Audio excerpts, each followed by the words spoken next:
Today we're talking about Tiger Woods, and Tiger Woods has his first golf tournament that he's played in some time, right? Joel, you're the one that, I guess, I don't know if you care about golf or not. I really don't care about golf at all, but Tiger Woods has some kind of tournament coming up, and we figured it was time to talk about Tiger Woods and his sexual escapades and That's right. some of the other things that have happened with him.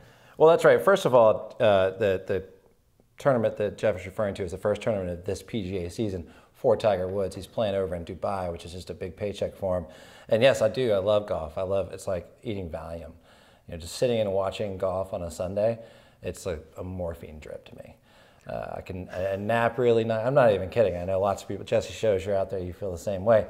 So You I really love mean it. that? You like golf? No, I love golf. Big fan of golf. I love taking naps during golf. I'm not fucking kidding you. And I'll wake up for the last couple of holes. But Do you play golf? No. You play disc golf. Yeah. Right. Some of our players are getting close to being as dedicated as Tiger Woods, I would say. You know, guys in disc golf now that are practicing really hard and practicing all the time, and it's their whole life. You know, they're just driving around the country and they're insanely good. But which is, you know, is what it is. But no, I don't like golfers. I don't like the whole golf etiquette. I don't like playing golf. I don't like people who play golf, except professional golf. I hate people who play golf as a recreation sport. Ah, shit! The only thing that you have is you're a racist and you have lots of money. Yeah. I mean, that's what you have going for it. And ironically, the best player in your sport is a black guy. But you guys are like claiming the Asian side, I guess. Absurd. But golf is so much more when Tiger's competitive. I think everyone, particularly sports pundits, will agree that golf is more fun to watch. And so this weekend, since you know, my beloved Drew Brees is going to be playing in the fucking Pro Bowl, instead of getting ready for the Super Bowl, I'll be ignoring that event and watching that Dubai tournament. Nice. And seeing how Tiger does. Drew Brees is your beloved? Yeah, you know, I kind of like the guy. He's one of the few men of faith that I would maybe jerk off.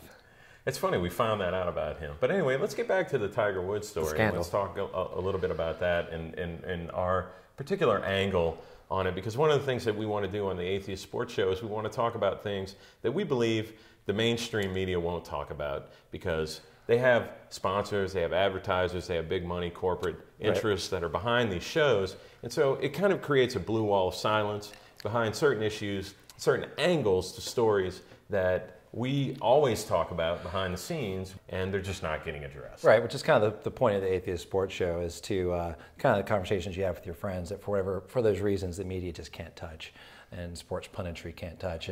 And for us, this is a segment, if we would have been on the air online when the scandal broke, this would have been a segment that we like to call why the fuck aren't people talking about this? What they're not talking about is this, in my opinion, this ridiculous claim that he's a sex addict.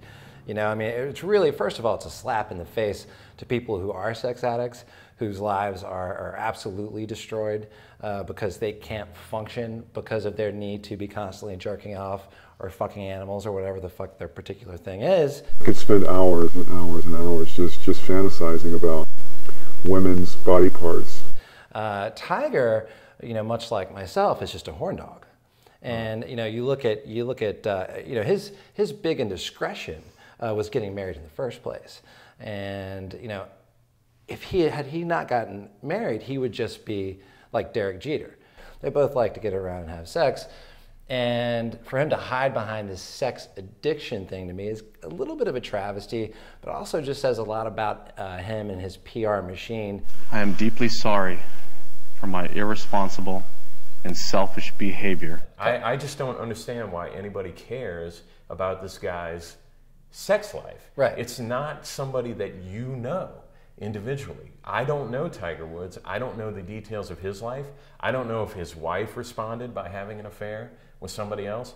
I don't know how his children took it. Mm-hmm. I have no idea what the dynamics are of the Tiger Woods household. The fan just wants to know that the PR aspect of the entire escapade was handled in a way that's palatable to them. So that they can continue to be a fan. The one example that I point out continuously is the Bob Barker scandal that happened several years ago. He was stooping some of these ex-Playboy models, which I mean, let's face it, was basically the casting couch interview for whether or not you were going to be on The Price is Right. That's right. Now, he handled that with one statement. He said, "We had hanky-panky." It's a palatable word that most of America can get on board with, and they can feel guilt-free about continuing to watch The Price is Right on a daily basis. That's right. From their couch that's covered with plastic. That's right. And I'm going to get to the point of like dividing the PR thing with the reality of somebody's life and why it is that no one should pay attention to this and no one should even care. And what you should only care about as a golf fan is the game of golf. I knew my actions were wrong, but I convinced myself that normal rules didn't apply. He's basically cut his own nuts off by saying, hey, you know what, I made a mistake, I was out of control, I was an addict, I don't have any control over this. My feeling, when he came out and said that, was this is gonna hurt his game. Not the fact that he broke up with that he divorced his wife, not the fact that he was not gonna get to see his kids much anymore, but the fact that he could no longer bang those Denny's waitresses whenever he wanted, and he had to go around and tell people that he was wrong, as opposed to saying, I made a mistake and by marrying too young, you know, and maybe I should. Or he made a mistake by saying, I really am not the marrying type. That's what I'm saying. And, you know, exactly. and that gets to the point of like examples like Derek Jeter, you know, and even I can say an example like Bob Barker, you know, because really the fact of the matter is that The Bachelor is going to get away with it every time because nobody expects anything else out of The Bachelor. And the problem is that once you get married and you present yourself as a family man and all that, that's when you have the pitfalls, and that's what happens. And I mean, obviously, unless you have some kind of arrangement with your spouse, you know, that you have an open relationship or you're swinging or something like that. Like it's called, it's referred to as a Gingrich? He wanted an open marriage. Yeah, that I accept the fact that he has somebody else in his life. No one knows. No one is ever going to know, just like Jim Morris said. You think you know, but you don't know, and you never will, okay?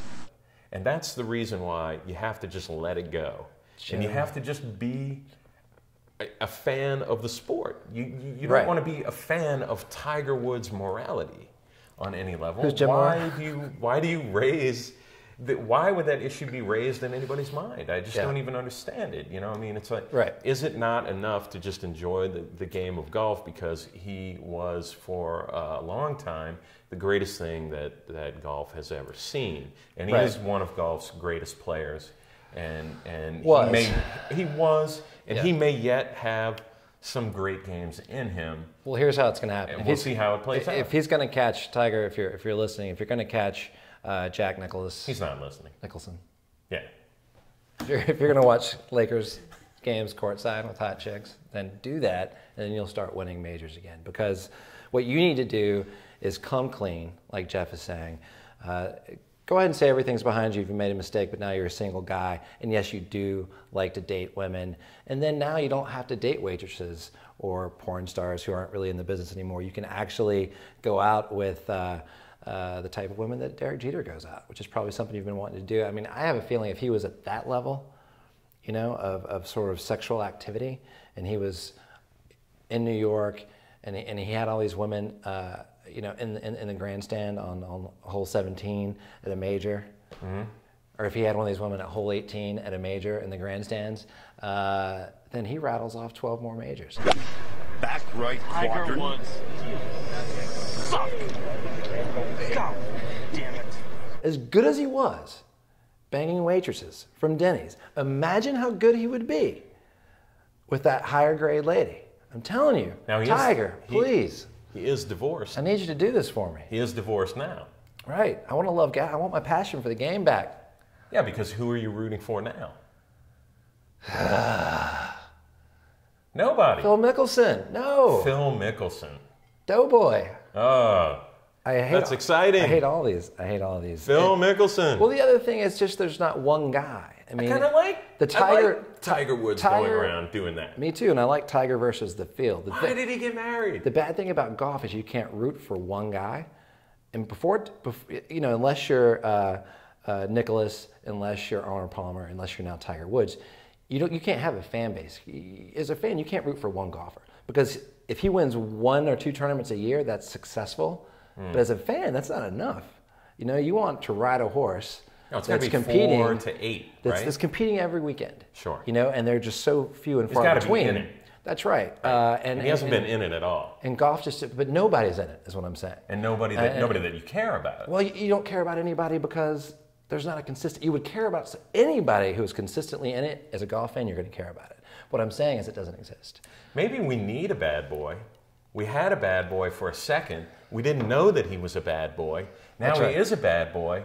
Right. But he feels so bad about being a bad boy that his game is messed up about being a bad boy, but the sport needs a bad boy. Yep. So we need Tiger Woods to come back as a bachelor and a bad boy in order for the sport to revive itself and to get back to where it was before. Would you agree with that? I agree. You can't neuter yourself and expect to have success on any athletic field or court or whatever the sport may be. You just can't do it.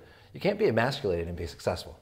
I think we settled that issue. Joel, let's have a cocktail. All right. Right here. Cheers, everybody. Thanks for joining us. Atheist Sports Show. See you next time. Ladies and gentlemen.